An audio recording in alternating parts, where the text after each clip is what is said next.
course you have. We have met many times, and we will meet again before the last sun sets and the galaxy goes dark forevermore. I was with you in the temples of the lair, and I sat at your elbow as you raised up the first children of your genius from the nutrient soup.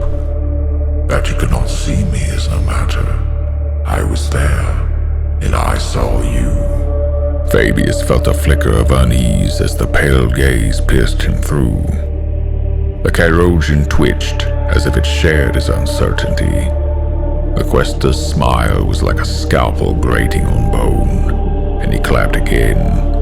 The world seemed to shake. One by one, the sensor feeds in Fabius's armor went dark, and its confines became stifling. Quickly, he tore loose his helmet.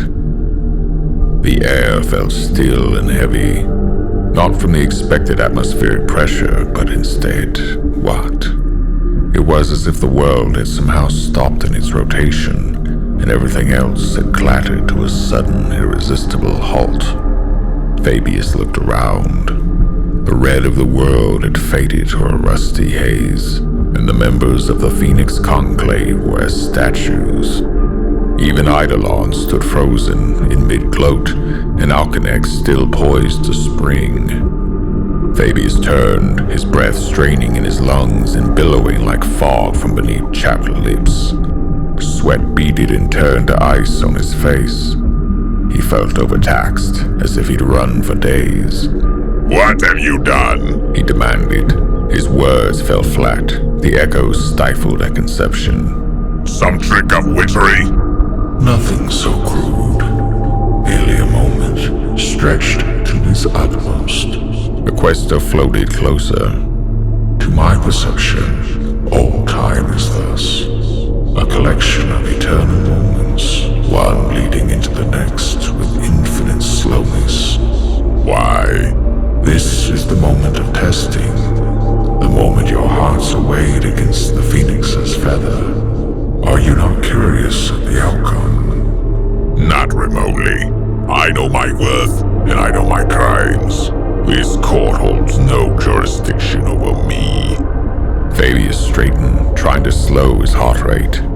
His muscles strained against unknown pressures. It was as if he stood at the bottom of a vast ocean, and the weight of thousands of fathoms pressed down on him. Its jurisdiction extends far beyond your ability to conceive, alchemist.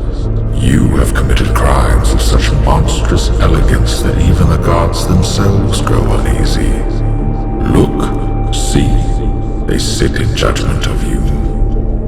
A too-long finger drifted upwards, and Fabius followed the gesture. He looked up, and something looked down. It was not a face, for a face was a thing of limits and angles, and what he saw had neither. It stretched as far as his eyes could see, as if it were one with the whole of the sky and the firmament above. Things that might have been eyes, or distant moons, or vast constellations of stars looked down at him, and a gash in the atmosphere twisted like a lover's smile. It studied him from an impossible distance, and he felt the sharp edge of its gaze cut through him, layer by layer. There was pain in that gaze, and pleasure as well. Agony and ecstasy, inextricable and inseparable. With great effort, he tore his gaze away. "There is nothing there!" He snarled, his teeth cracking against each other. His heart stuttered, suddenly losing their rhythm. He pounded at his chest as internal defibrillators sent a charge of electricity shrieking through him. The Chirurgeon flooded his system with tranquilizers, and he tapped shakily at his vambrace. A secondary solution of mild stimulants joined the tranquilizers, stabilizing him. He ignored the urge to look up. There was nothing there. Nothing at all. "There is nothing there," he said again, tasting blood. "There are no gods, only cold stars and the void." The pressure increased. Something whispered deep within him. It scratched at the walls of his mind, trying to catch his attention. He ignored it. No gods, He repeated. random confluence of celestial phenomena, interdimensional disasters echoing outwards through our perceptions.